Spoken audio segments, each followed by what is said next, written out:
सुरत महानगरपालिका संचालित Suman high school number 6 इयत्ता 9वी विषय सामाजिक विज्ञान प्रकरण दुसरे प्रथम विश्वयुद्ध आणि रशियन क्रांती भाग 1। नमस्कार विद्यार्थी मित्रांनो, मी विजय निकम। प्रथम विश्वयुद्ध आणि रशियन क्रांती हा पाठ आज आपल्याला पाहायचा आहे। पश्चिम युरोपच्या राष्ट्रांची भूक आणि प्रदेश लालसेमुळे त्याने आशिया आणि आफ्रिकेच्या देशांमध्ये जाऊन संस्थान स्थापन केले। पश्चिम युरोपातील राष्ट्र यांना प्रदेशाची भूक लागलेली होती। प्रदेश लालसा त्यांच्या मनामध्ये निर्माण झालेली होती। अधिकाधिक प्रदेश आपल्याला मिळावे, अधिकाधिक प्रदेशांमध्ये आपलं संस्थान स्थापन व्हावं, यासाठी या राष्ट्रांनी आशिया आणि आफ्रिकेच्या देशांमध्ये जाऊन स्वतःचं संस्थान स्थापन करण्याचं काम केलेलं होतं। त्यामुळे युरोपियन राष्ट्रांचा सत्तेचा विस्तार त्या ठिकाणी झालेला होता। युरोपच्या देशांमध्ये संस्थाने स्थापनेची स्पर्धा सुरू झालेली होती। युरोपातील जे काही राष्ट्र असतील, देश असतील, वेगवेगळ्या खंडांमध्ये किंवा देशांमध्ये जाऊन स्वतःची संस्थाने स्थापनेची स्पर्धा या देशांमध्ये सुरू झालेली होती। पश्चिम युरोपच्या या संस्थानांची भूक असणाऱ्या देशांनी आशिया आफ्रिकेच्या देशांना आर्थिक, सामाजिक आणि सांस्कृतिक नुकसान पोहोचवलेलं होतं। संस्थानांची भूक तर या राष्ट्रांमध्ये होतीच, परंतु आशिया आणि आफ्रिका या देशांमध्ये जाऊन त्या देशातील आर्थिक नुकसान करण्याचं काम या देशांनी केलेलं होतं, पश्चिम युरोपीय राष्ट्रांनी। तसेच सामाजिक आणि सांस्कृतिक नुकसान देखील करण्याचं काम पश्चिम युरोपातील राष्ट्रांनी केलेलं होतं। विश्व राजकारणामध्ये त्याचा असा परिणाम झाला की त्यामुळे प्रथम विश्वयुद्ध, रशियाची बोल्शेविक क्रांती यासारख्या अनेक घटनांचं निर्माण झालेलं होतं। चला तर विद्यार्थी मित्रांनो, त्याचा अभ्यास आज आपण करूया। पश्चिम युरोपमध्ये संस्थानवाद। आशिया आफ्रिकेत संस्थाने स्थापन करणाऱ्यांमध्ये मुख्यत्वे पश्चिम युरोपातील राष्ट्र होती। त्यांच्या साम्राज्यवादी लालसेने त्यांच्या शेजारील राष्ट्रांनाही सोडलं नव्हतं। एक प्रकारची लालसा निर्माण झालेली होती। जास्तीत जास्त प्रदेश निर्माण व्हावे, वेगवेगळ्या प्रदेशांमध्ये स्वतःचे संस्थानं स्थापन व्हावी, अशा प्रकारची लालसा त्यांच्या मनामध्ये निर्माण झालेली होती। आणि त्याच्या कारणांमुळेच शेजारील राष्ट्रांनाही पश्चिम युरोपातील राष्ट्रांनी सोडलं नाही। नेदरलँड, बेल्जियम आणि लक्झेंबर्ग यांच्यावर स्पेन या देशाचा ताबा होता आणि नंतर त्याचे कित्येक प्रांतसुद्धा किंवा कित्येक प्रदेशसुद्धा फ्रान्स या देशाने बळकावलेले होते, घेतलेले होते। पोर्तुगीज शासन वारशाशिवाय मृत्यू पावताच, पोर्तुगीज शासन होतं त्या ठिकाणी त्याला कुठल्याही प्रकारचा वारसा नव्हता आणि त्याचा मृत्यू झाला। त्यामुळे रक्ताच्या नात्यामुळे स्पेनचा राजा हस्तक पोर्तुगल त्या ठिकाणी आला। त्यामुळे 6 दशकापर्यंत बिगर युरोपीय देशांमध्ये संस्थाने स्थापण्याचा मक्ता केवळ स्पेन या देशाजवळच राहिलेला होता। याच पद्धतीने फ्रान्स आणि ऑस्ट्रिया यांच्या साम्राज्यवादी धोरणामध्ये इटली आणि जर्मनी या राज्यांचाही बळी गेला। फ्रान्स आणि ऑस्ट्रिया यांचं साम्राज्यवादी धोरण होतं, वेगवेगळ्या प्रदेशांमध्ये, वेगवेगळ्या देशांमध्ये स्वतःचं संस्थान स्थापन व्हावं, ते प्रदेश आपल्याला मिळावीत, अशा प्रकारचं धोरण या फ्रान्स आणि ऑस्ट्रिया देशांचं होतं। आणि या धोरणातच इटली आणि जर्मनी या 2 राज्यांचा किंवा या देशांचाही बळी या ठिकाणी गेलेला होता। जेव्हा आशिया आफ्रिकेतील देशांवर स्वतंत्र युरोपीयची सत्तेची पकड मजबूत होत होती, तेव्हा हे सर्व देश स्वतंत्र झालेले होते।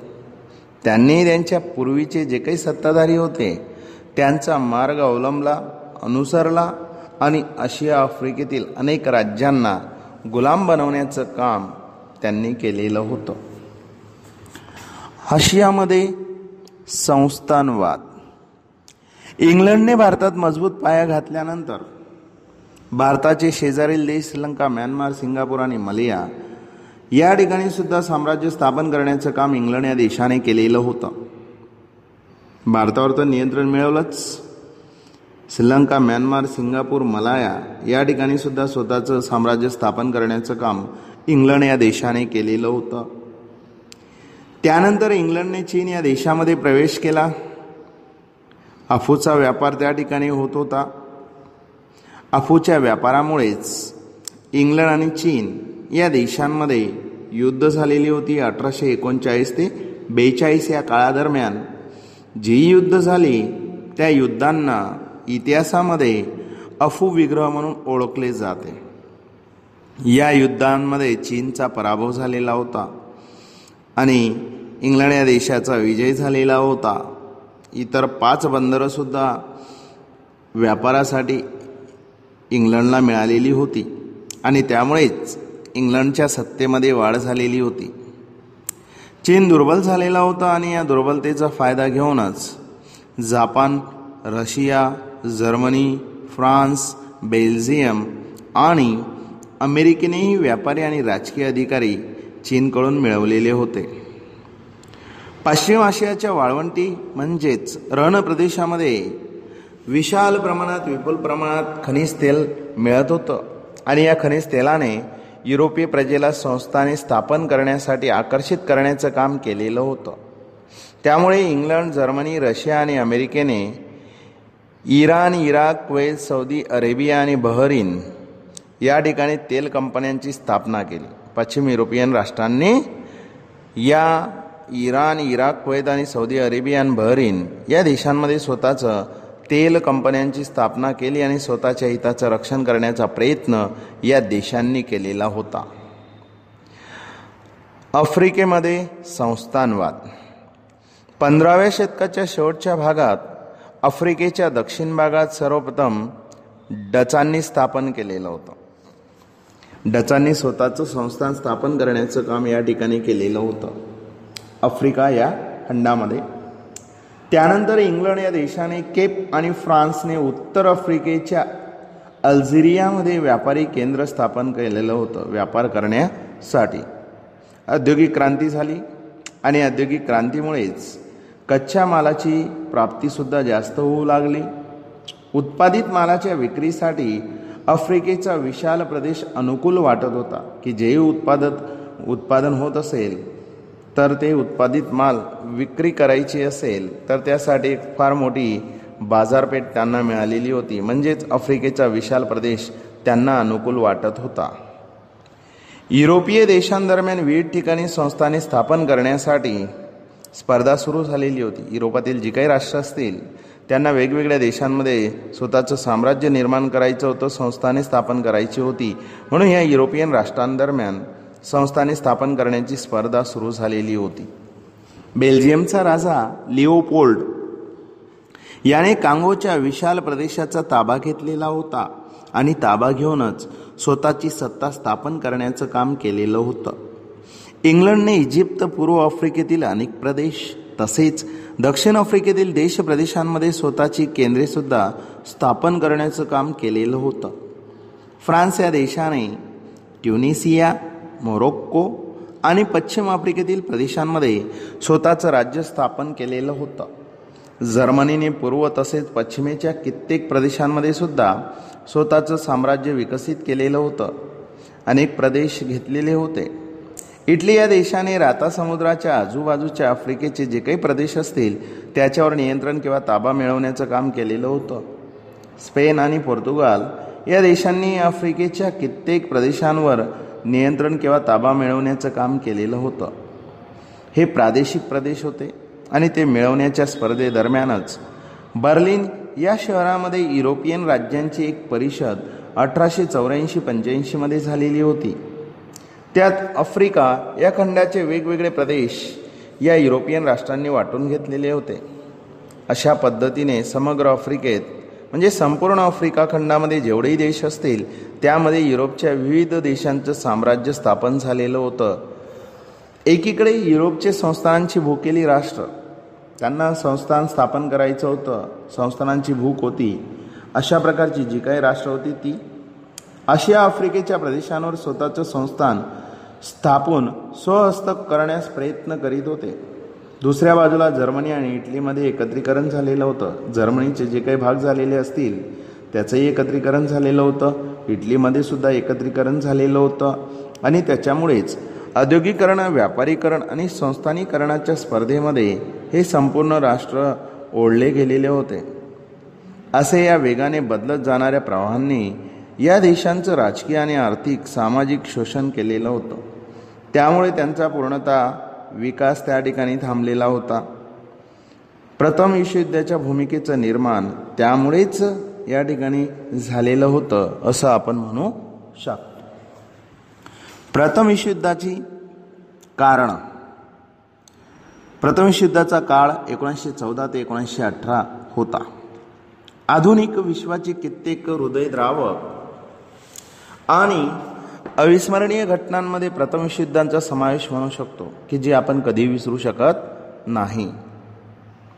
विश्वयुद्ध काही एखाद दुसऱ्या प्रसंगाने किंवा कारणांनी झालेले नव्हते. त्याला सुद्धा अनेक कारणं जबाबदार होती. एकच कारण नाही तर अनेक कारणं सुद्धा प्रथम विश्वयुद्ध होण्यासाठी जबाबदार होते. प्रथम विश्वयुद्धाची सुरुवात जर आपण म्हटली तर 1 ऑगस्ट 1914 या दिवशी झालेली होती. जर्मनी या देशाने सेडान या युद्धामध्ये फ्रान्स या देशाला पराजित केलेलं होतं. जर्मनी आणि फ्रान्स या देशामध्ये युद्ध चालू होतं. त्याला सेडानचं युद्ध असं म्हटलं गेलेलं होतं आणि त्यामध्ये जर्मनी या देशाने फ्रान्स या देशाला पराजित केलेलं होतं. जर्मनीचा विजय झालेला होता आणि त्यामुळेच फ्रान्सला फ्रँकफर्टची संधी त्या ठिकाणी करावी लागलेली होती. इसवी सन 1871 मध्ये त्यानुसार युद्धदंड आणि स्वतःचे 2 प्रदेश अल्सेस आणि लॉरेन्स जर्मनी या देशाला द्यावे लागले होते. फ्रान्सचे जे 2 प्रदेश होते ते जर्मनीला द्यावे लागले होते आणि त्यासोबत युद्धदंड सुद्धा द्यावा लागला होता. फ्रान्स हा अपमान कधी विसरला नाही. असे फ्रँकफर्टची संधीच प्रथम विश्वयुद्धाचं मुख्य कारण बनलेलं होतं. कारण फ्रान्सला हा अपमान वाटत होता आणि फ्रान्सला बदला त्या ठिकाणी घ्यायचा होता. म्हणूनच फ्रँकफर्टची संधीच प्रथम विश्वयुद्धाचं मुख्य कारण या ठिकाणी बनलेलं होतं. असे एका युद्धाच्या अंतामध्येच दुसऱ्या भावी युद्धाचे बीज सुद्धा पेरले गेलेले होते. प्रथम विश्वयुद्धाचं पहिलं कारण आहे आर्थिक कारण. 19व्या शतकामध्ये इंग्लंडने आशिया, आफ्रिका या खंडांमध्ये विशाल साम्राज्य पसरवण्याचं काम इंग्लंड या देशाने केलेलं होतं. स्वतःच्या संस्थानांचं आर्थिक शोषण करून धनवान बनले. स्वतःचं संस्थान स्थापन करून आर्थिक शोषण करण्याचं काम इंग्लंड या देशाने केलेलं होतं आणि ते श्रीमंत आणि धनवान त्या ठिकाणी बनलेले होते. औद्योगिक क्रांती त्या ठिकाणी झाली. संस्थानवादांचा वेगाने प्रसार झाला आणि या प्रसारामुळेच युरोपला पुष्कळ कच्च्या मालाची गरज पडत होती. शेवटी 19व्या शतकाच्या शेवटच्या 25 वर्षामध्ये जर्मनीने आशिया आणि आफ्रिकामध्ये बाजार मिळवण्यासाठी स्पर्धा सुरू केली. कच्चा माल घेऊन जायचा, त्या ठिकाणी पक्क्या मालामध्ये रूपांतर करायचं, ते विकायचं असेल तर त्यासाठी बाजार मिळावी म्हणून स्पर्धा आशिया आणि आफ्रिकामध्ये जर्मनीने सुरू केलेली होती. जर्मनीने इंग्लंड व फ्रान्सच्या तुलनेत स्वस्त माल त्या ठिकाणी देऊ लागलेला होता. इंग्लंड आणि फ्रान्स यांच्या तुलनेमध्ये जो माल असेल तो कमी किमतीमध्ये स्वस्त जर्मनी त्या ठिकाणी देत होती आणि त्याने आशिया व आफ्रिका, इंग्लंड व फ्रान्सचे बाजार अशा रीतीने नष्ट केले. परिणामी एका बाजूला जर्मन आणि दुसऱ्या बाजूला इंग्लंडमध्ये तीव्र आर्थिक स्पर्धा निर्माण झाली. इंग्लंड आणि फ्रान्स या देशांचे बाजार नष्ट करण्याचं काम जर्मनीने केलेलं होतं आणि त्याच्यामुळेच जर्मनी आणि इंग्लंड या देशांमध्ये तीव्र आर्थिक स्पर्धा त्या ठिकाणी निर्माण झालेली होती. 2. लष्करवाद. युरोपियन राष्ट्रांच्या प्रादेशिक विस्तारासाठी युरोपियन राष्ट्र त्यांना त्यांचे प्रादेशिक विस्तार उभे करायचे होते आणि या युरोपियन राष्ट्रांमध्ये प्रादेशिक विस्तारासाठी स्पर्धा सुरू झालेली होती. त्यासाठी लष्करबळ सुद्धा आवश्यक होतं. कारण जो प्रदेश मिळालेला असेल, ज्या ठिकाणी संस्थानं स्थापन करायची असेल तर त्याची संरक्षण करण्याची जबाबदारी सुद्धा युरोपियन राष्ट्रांवर असते आणि त्याच्यामुळेच त्यासाठी लष्करबळ आवश्यक आणि महत्त्वाचं होतं. म्हणून युरोपियन राष्ट्रांनी म्हणजेच इंग्लंड, फ्रान्स, ऑस्ट्रिया, रशिया या राष्ट्रांनी स्वतःचं सैन्य ताकद वाढवत होते, सैन्य वाढवत होते आणि सैन्याची ताकद त्या ठिकाणी वाढत होती. जपान, इटाली, जर्मनी यासारख्या कित्येक राष्ट्रांमध्ये सुद्धा सक्तीचं लष्करी प्रशिक्षण सुरू झालेलं होतं. कारण या तिन्ही राष्ट्रांमध्ये सक्तीचं लष्करी प्रशिक्षण सुरू झालेलं होतं आणि त्यांच्या सैन्यामध्ये वाढ करण्याचं काम जपान, इटाली आणि जर्मनी या देशांनी सुद्धा केलेलं होतं. संरक्षणाच्या कारणाखाली शस्त्रास्त्रांचं उत्पादन वाढवलं की आमच्या देशाचं संरक्षण या ठिकाणी आम्हाला करायचं आहे, यासाठी आम्ही शस्त्रास्त्रांचं उत्पादन या ठिकाणी वाढवित आहोत. अशा प्रकारच्या कारणाखालीच त्या राष्ट्रांनी शस्त्रांचं उत्पादन वाढवण्याचं काम केलेलं होतं आणि लष्करवादेला उत्तेजन मिळालं. आणि आर्थिक स्पर्धांमध्ये सुद्धा लष्करी स्पर्धा त्या ठिकाणी वाढली असता युद्धाचं वातावरण अधिक उग्र त्या ठिकाणी झालेलं होतं. कारण या देशांमध्ये आर्थिक स्पर्धा तर होतीच, परंतु लष्करी स्पर्धा सुद्धा वाढली. कारण सैन्यांची ताकद वाढवत होते, सैन्य भरती करत होते, सैन्यांना लष्करी स्पर्धा त्या ठिकाणी प्रशिक्षण देत होते आणि त्याच्यामुळे या राष्ट्रांमध्ये लष्करी स्पर्धा सुद्धा वाढली होती. आणि लष्करी स्पर्धा वाढल्यामुळे युद्धाचं वातावरण संपूर्ण विश्वामध्ये अधिक उग्र त्या ठिकाणी झालेलं होतं. 3. गटबंदी गुप्त संधी. प्रथम विश्वयुद्ध होण्यामागे गटबंदी होती, गट निर्माण झालेले होते, अनेक गुप्त करार अनेक राष्ट्रांमध्येही झालेले होते. प्रथम विश्वयुद्ध अगोदर विश्व 2 गटामध्ये विभागलेलं होतं. एका बाजूला एका गटामध्ये जर्मन, ऑस्ट्रिया, हंगेरी, बल्गेरिया व तुर्कस्तानचा गट होता आणि दुसऱ्या बाजूला दुसऱ्या गटामध्ये इंग्लंड, फ्रान्स, रशिया व जपानचा गट होता. परंतु या दोन्ही गटांमध्ये द्वेषाची भावना होती, एकमेकांमध्ये शत्रुत्व निर्माण झालेलं होतं, दोघांमध्ये शंका उपस्थित निर्माण केल्या जात होत्या, कुशंका निर्माण झालेल्या होत्या, दोघांमध्ये एक प्रकारे भीतीचे वातावरण निर्माण झालेलं होतं, तिरस्काराची भावना सुद्धा निर्माण झालेली होती. आणि याच गोष्टी प्रथम विश्वयुद्धाचं महत्त्वाचं कारण बनलेलं होतं. 4. उग्र राष्ट्रवादाची भावना. बेल्जियम आणि ग्रीसची स्वतंत्रता, इटली आणि जर्मनीचं एकत्रीकरण हे राष्ट्रवादाचे परिणाम होते. कारण बेल्जियमला स्वातंत्र्य मिळालं, ग्रीसला स्वातंत्र्य मिळालं, हा राष्ट्रवादाचाच परिणाम होता. इटलीचं एकत्रीकरण झालं, जर्मनीचं एकत्रीकरण झालं, हा सुद्धा राष्ट्रवादाचाच एक परिणाम होता. परंतु त्यानंतर युरोपात राष्ट्रवादाच्या भावनेने उग्र आणि संकुचित स्वरूप धारण केलेलं होतं. युरोपामध्ये आर्थिक द्वेष निर्माण झालेला होता. जे काही राष्ट्र असतील युरोपियन राष्ट्र, त्यांच्यामध्ये आर्थिक द्वेष निर्माण झालेला होता. त्या राष्ट्रांमध्ये चढाओढ निर्माण झालेली होती, युरोपियन राष्ट्रांमध्ये प्रतिस्पर्धा निर्माण झालेली होती आणि या युरोपियन राष्ट्रांमध्ये साम्राज्यवाद इतका वाढला की एक दुसऱ्यांच्या राष्ट्रहितांचा संघर्षसुद्धा त्या ठिकाणी होऊ लागला.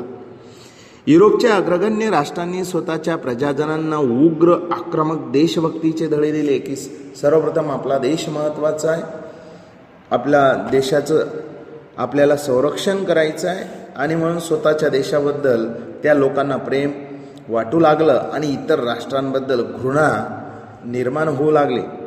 घृणा करण्यास प्रोत्साहन देण्यात त्या ठिकाणी आलं.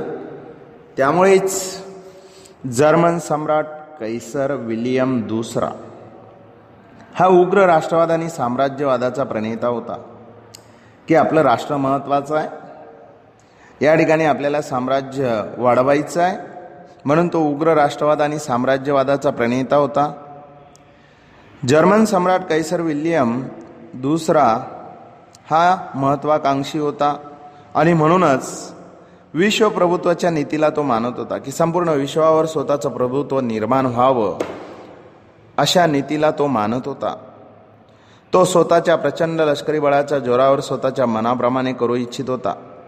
लष्करी परिबळ महत्त्वाचं होतं, भरपूर लष्कर त्यांच्याकडे होतं आणि म्हणूनच जर्मनीप्रमाणे इतर राष्ट्रांमध्ये सुद्धा युद्धाची भावना पसरली आणि ही प्रथम विश्वयुद्धामध्ये परिवर्तित झाली. 5. वर्तमानपत्रांचं योगदान. युरोपच्या राष्ट्रांमध्ये वर्तमानपत्रांचं परस्पर कठीण, उश्केरणीजनक लिखाण असेल, अतिशयोक्तीपूर्ण असं लिखाण असेल, खोटं लिखाण असेल, तर एकमेकांच्या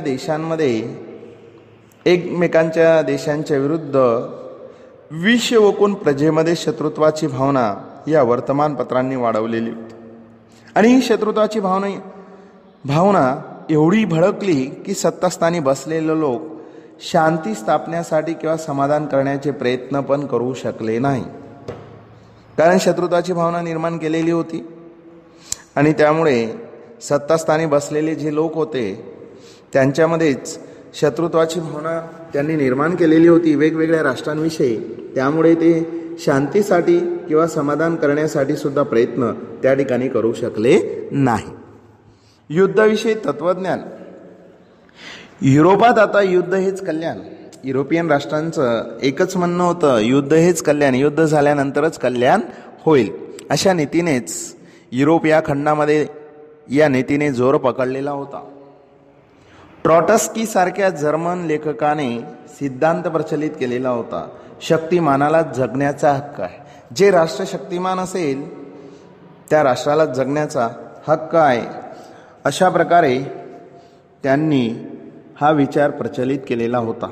तसेच युद्ध हेच राष्ट्रीय गरज आहे.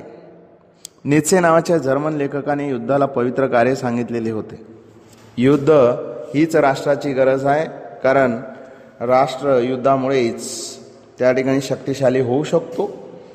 म्हणून युद्धाला पवित्र कार्य म्हणण्याचं काम नीत्से नावाच्या जर्मन लेखकाने केलेलं होतं. ऑस्ट्रियाचा राजकुमार आणि त्याची पत्नी यांची ब्लॅक हँड नावाच्या सर्बियाच्या उग्रवादी संस्थेच्या सभासदाने गोळी मारून हत्या केली. ऑस्ट्रियाचा राजकुमार होता आणि त्याची पत्नी होती. या दोघांची हत्या ब्लॅक हँड नावाच्या सर्बिया राष्ट्राची उग्रवादी संस्था होती आणि या संस्थेच्या सभासदाने ऑस्ट्रियाच्या राजकुमार आणि त्याची पत्नी या दोघांची गोळी मारून हत्या या ठिकाणी केलेली होती.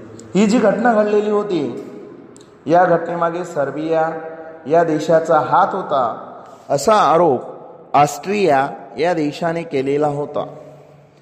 48 तासामध्ये त्यांच्या गुन्हेगाराला पकडून ऑस्ट्रियासमोर हजर करण्याने सर्बियाने शेवटची चेतावणी दिलेली होती आणि सर्बियाने स्वतःच्या या बाबतीत अजाण असल्याचं जाहीर त्या ठिकाणी केलेलं होतं की ही जी घटना घडलेली होती ती आम्हाला माहीत नाही, आम्ही अजाण होतो असं जाहीर सर्बिया या देशाने केलेलं होतं.